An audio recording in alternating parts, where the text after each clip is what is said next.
Shocking acts of terrorism, soaring crime rates, and increasing incidences of violence are propounded by film, media, and government reports alike, create strong public sympathy and support for harsh tactics and surveillance techniques, until individuals are monitored to a level more befitting a totalitarian state.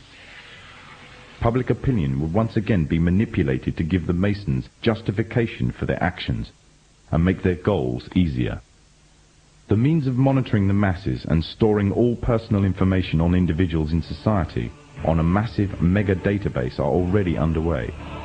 Rapid movements are taking place towards storing personal information on individuals on plastic, such as banking details, driving license information, and national insurance details. Currently, these details are stored on separate cards, but plans are well underway to merge all the information onto one identity card.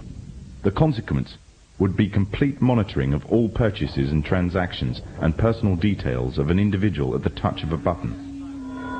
In 1992, the Vice-Chancellor of the British Supreme Court, Nicholas Brown Wilkinson, told the High Court that if the information obtained by the police, the Inland Revenue, the social services, the health service and other agencies were to be gathered together in one file, the freedom of the individual would be greatly at risk.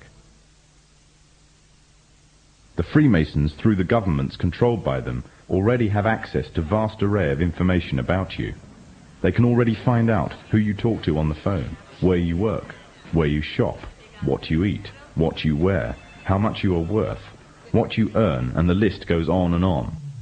One identity card would allow even closer monitoring and enable a complete psychological profile to be compiled on every individual in society. Information which would make it very easy to predict, control, and manipulate actions. However, there is a gap that the Masons need to fill in. By using hard currency, an individual can evade detection and vital information is lost since hard currency transactions are untraceable. As a result, moves are being made to replace hard currency with a system that relies totally on electronic funds transfer. In other words, a system that relies totally on cards. Trails in Swindon have heralded the first signs of a move towards the introduction of smart cards and electronic money on a national scale in the UK. The Mondex scheme is pioneered by NatWest and Midland Banks and British Telecom.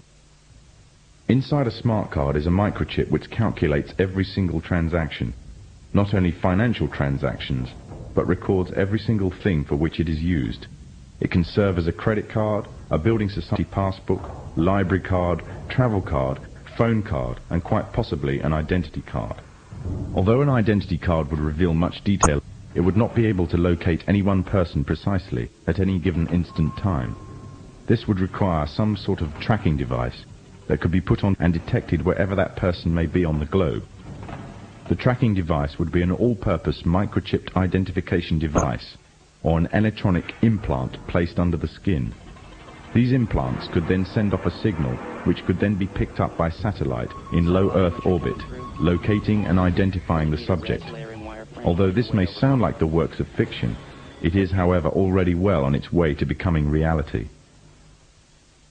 There are already approximately 48 global positioning satellites in orbit that are in use by the United States and her allies.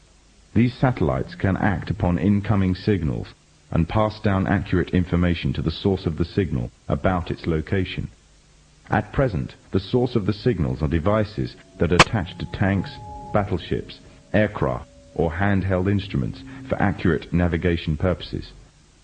The next step would be to introduce the device that creates the source signal on every individual. Currently, one form of device that has been created specifically as a signal source for the satellites is the electronic tag. Already a scheme using such tags on individuals is in operation in the UK.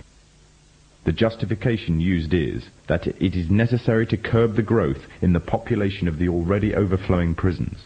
The tag fits securely around the offender's wrists and can be monitored to see if the offenders are violating curfew regulations. Pilot tagging schemes are already in operation in Greater Manchester, Berkshire and Norfolk, with plans for expansion in other countries in the coming year.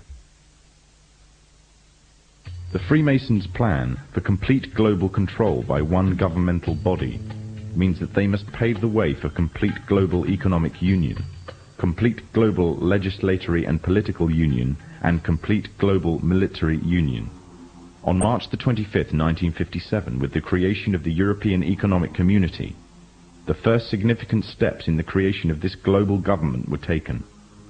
Since then, the EEC has become a testing ground for the New World Order. With the basic tenets of freedom of movement between member states already established, goods and people can move relatively freely within this one superstate.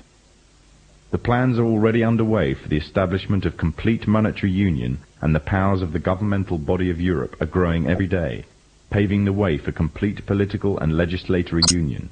All this will mean that eventually, in the superstate of the European Economic Community, there will be one currency, one economy, and one government. And the government would most certainly be a Masonic government. The three most important players of the European community are Britain, France, and Germany.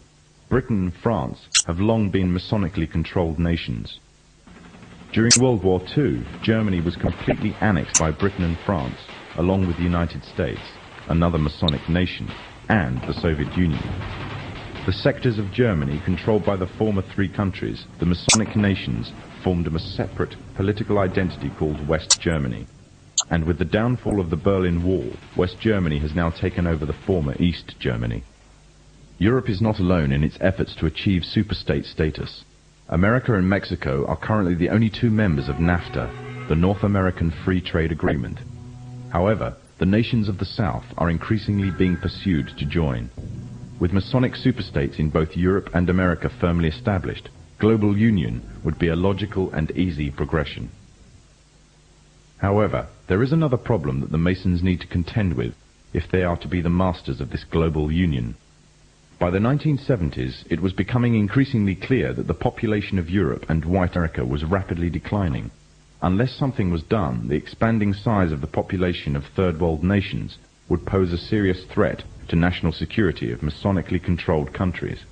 Western consumer power and productivity would reduce, and as a result, they would be completely dependent on that of the third world population. Somehow the gap between Western population and third world population had to be a bridge to restore Western supremacy, or more precisely, Masonic supremacy, at a global scale. In the 1970s, President Jimmy Carter commissioned the Global 2000 report. The findings of the report blamed virtually all of the world problems on the population growth of non-white people. The report went on as far as recommending the elimination of at least 2 billion people in third world nations off the face of the earth by the year 2000 in order to restore Western supremacy.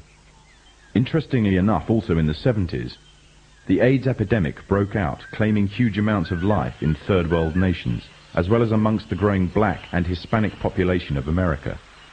It was said that the virus originated from green monkeys in Africa and was later passed on to the local population through either acts of bestiality or through consuming them as food. From there on, AIDS spread like wildfire across the African continent and later on to the rest of the world, claiming millions of lives. However, the story was just a smokescreen. On June 2nd, 1988, the Los Angeles Times published an article refuting the idea that the human AIDS virus originated from green monkeys. It uncovered evidence that the DNA composition of AIDS was totally inconsistent with that of green monkeys. In fact, it could be proven that the AIDS virus could not be found anywhere in nature and could only have ever survived in the human biological system. If the virus did not exist anywhere in nature, the question is raised as to where exactly the virus all of a sudden stemmed from. On July the 4th, 1984, the New Delhi newspaper in India called The Patriot published an article making the first detailed charges of AIDS as being a counter-biological warfare agent. An anonymous American anthropologist was quoted claiming that AIDS was genetically engineered at the U.S. Army's Biological Warfare Laboratory at Fort Detrick near Frederick, Maryland.